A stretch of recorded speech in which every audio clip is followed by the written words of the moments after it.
ഇലക്ഷനുമായിട്ട് ബന്ധപ്പെട്ട് 2ഓളം കാൻഡിഡേറ്റ്സ്, അതായത് ഗുജറാത്തിലെ സൂററ്റിലും മധ്യപ്രദേശിലെ ഇൻഡോറിലും ഇവരുടെ പത്രികകൾ തള്ളി ഒരാൾ വിഡ്രോ ചെയ്തു. ഇപ്പൊ കേരളത്തിൽ ഇതിനെപ്പറ്റി വാർത്തയുണ്ട്, നിങ്ങളെല്ലാം വാർത്ത വായിച്ചു കാണും. പക്ഷെ ഇതിനെപ്പറ്റി ഞാൻ കഴിഞ്ഞ 2 ദിവസമായിട്ട് അന്വേഷിച്ചു, എന്താണ് ബേസിക്കലി ഇവിടെ നടന്നത്. സൂററ്റിലെ കാര്യം വളരെ കൃത്യമായിട്ട് അവിടെയുള്ള കോൺഗ്രസ് അനുഭാവികളും, അതേപോലെ തന്നെ അനുഭാവികൾ എന്ന പേരാണ് ഞാൻ ഉപയോഗിക്കുന്നത്, അതേപോലെ അവിടെയുള്ള ജേർണലിസ്റ്റുകളും പറഞ്ഞത്, കോൺഗ്രസ് പാർട്ടിക്ക് ഗുജറാത്തിൽ വലിയ നെറ്റ്വർക്ക് ഇല്ല. അതായത് അവിടെ DCCയോ ഗ്രൗണ്ട് ലെവലിലുള്ള നേതാക്കന്മാരില്ല. അവിടെ ഒരു DCC പ്രസിഡന്റ് ഉണ്ട്. അദ്ദേഹം കഴിഞ്ഞ 1.5 വർഷമായിട്ട് പാർട്ടിക്ക് ചെറിയൊരു വാടക കെട്ടിടമുണ്ട്, ചെറിയൊരു കെട്ടിടം, അവിടെ വരാറേയില്ല.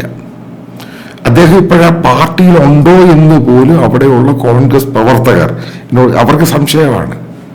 പിന്നെ സംസ്ഥാന ഗവൺമെന്റ്, സംസ്ഥാന PCCയുടെ ചാർജുള്ള പാർട്ടിയുടെ ഒരു നേതാവ്, അദ്ദേഹം ആ സൂററ്റ് ഭാഗത്തൊക്കെ, സൂററ്റ് വലിയൊരു വ്യാപാര കേന്ദ്രമാണ്, അവിടെ വരാറേയില്ല.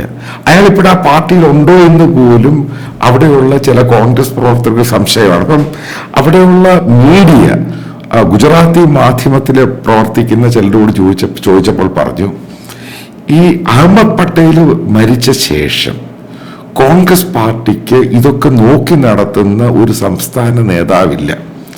പല നേതാക്കളും ഈ കോൺഗ്രസ് പാർട്ടി വിട്ടിട്ട് കൂടുതൽ പേരും പോയേക്കുന്ന ആം ആദ്മി പാർട്ടിയിലോട്ടാണ്. പിന്നെ വളരെയധികം പേര് BJPയിലോട്ട് നേരത്തെ പോയിട്ടുണ്ട്.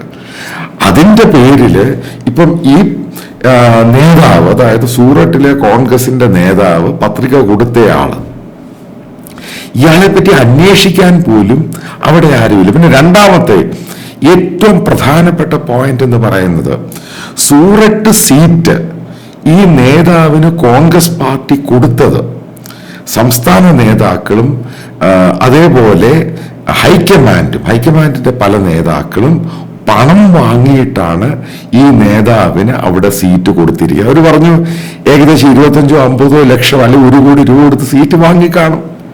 അപ്പൊ തിരിച്ച് ഇത് തള്ളാൻ വേണ്ടി ഇവരുമായിട്ട് BJPയുമായിട്ട് ഒരു അഡ്ജസ്റ്റ്മെന്റ് പൊളിറ്റിക്സിൽ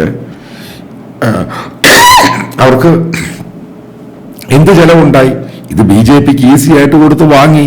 ഈ ചെലവ് ചിലപ്പോൾ ഈ BJP തന്നെ ആയിരിക്കും ഇയാൾക്ക് വേണ്ടി ഈ പണം കോൺഗ്രസ് പാർട്ടിക്ക് കൊടുക്കാൻ വേണ്ടി പോലും സഹായിച്ചത്. ഇതും എന്നോടൊരാൾ കമന്റ് പറഞ്ഞു.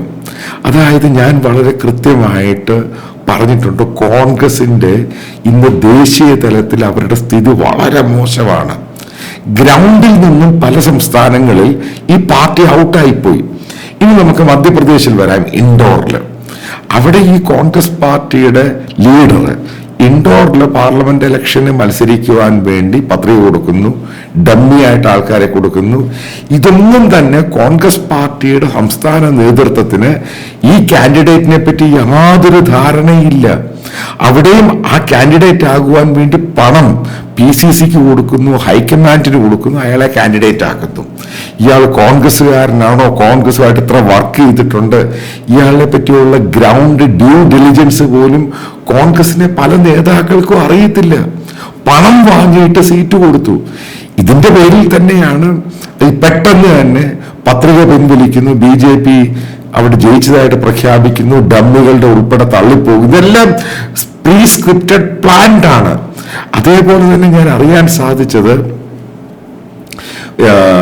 പല സംസ്ഥാനത്തും, നോർത്ത് ഇന്ത്യൻ സംസ്ഥാനത്താണെങ്കിലും വെസ്റ്റേൺ ഇന്ത്യയിലാണെങ്കിലും കോൺഗ്രസിന്റെ പല കാൻഡിഡേറ്റ്സും അവിടെ മത്സരിക്കുന്ന പേരിന് മാത്രമാണ്, വെറും പേരിന് മാത്രം.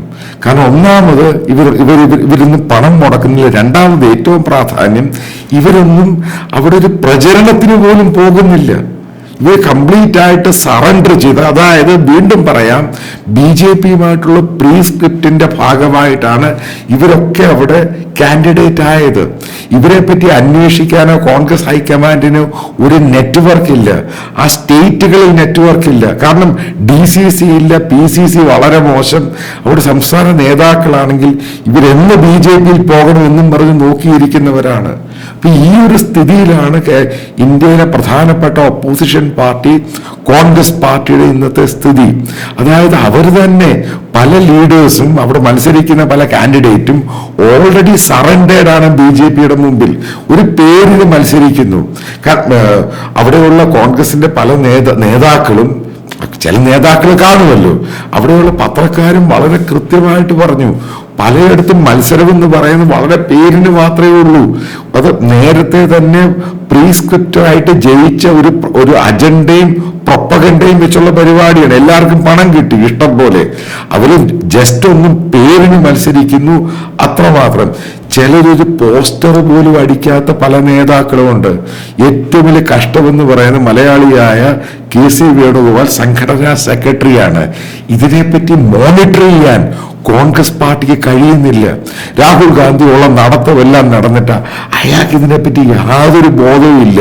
അതായത് 2024 ഇലക്ഷൻ വളരെ കൃത്യമായിട്ട് പറയാം, ഈ കോൺഗ്രസ് പാർട്ടി എവിടെയും എത്തുകയില്ല. ഈ പറയുന്നതൊക്കെ ചുമ്മാതാണ്. കാരണം ഗ്രൗണ്ടിൽ നിന്നും അറിയുവാൻ സാധിക്കുന്നത് ഇവരുടെ പല കാൻഡിഡേറ്റും മത്സരിക്കുന്ന പേരിന് വേണ്ടി മാത്രമാണ്. പിന്നെ എങ്ങോട്ട് ഇത് പോകുന്നത് വളരെ കൃത്യമാണ്. ഇലക്ഷൻ 2024 വളരെ കൃത്യമാണ്. BJP തന്നെയാണ് അധികാരത്തിൽ വരാൻ പോകുന്നത്.